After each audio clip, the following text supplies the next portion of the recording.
Gigantes, a história proibida.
Por trás das páginas da Bíblia, existe uma história que poucos ousam contar.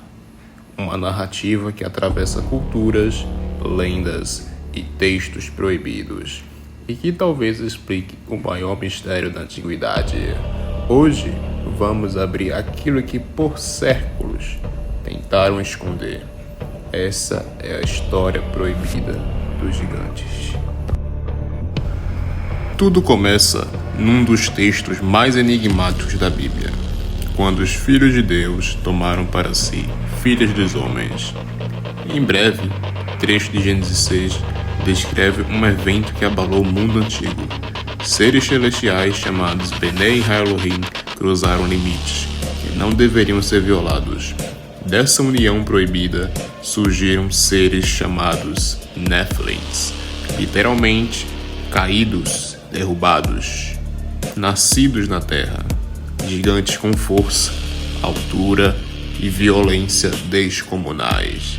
A Bíblia descreve esse período como um mundo mergulhado em corrupção genética, espiritual e moral, um colapso que levou diretamente ao dilúvio.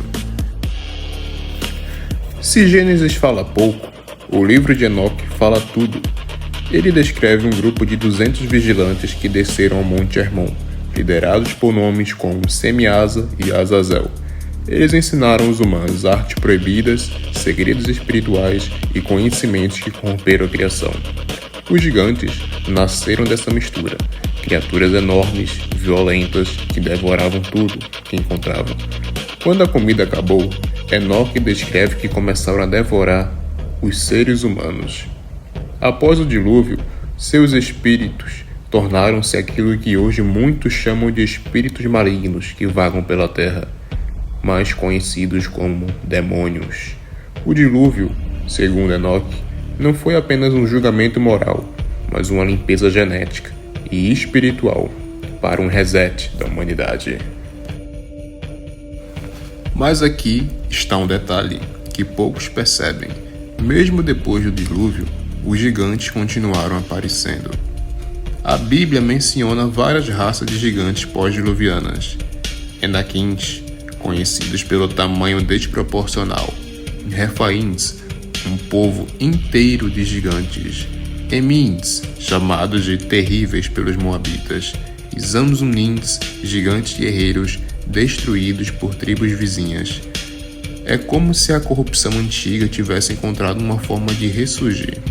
E no centro dessa história está um dos personagens mais estranhos da Bíblia. Og, rei de Bazã, é descrito como um dos últimos remanescentes dos Refaíns.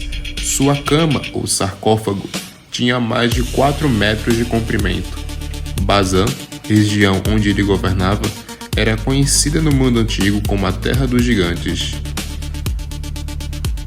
Entre todos os gigantes bíblicos, o mais famoso é Golias, o filisteu que desafiou Israel.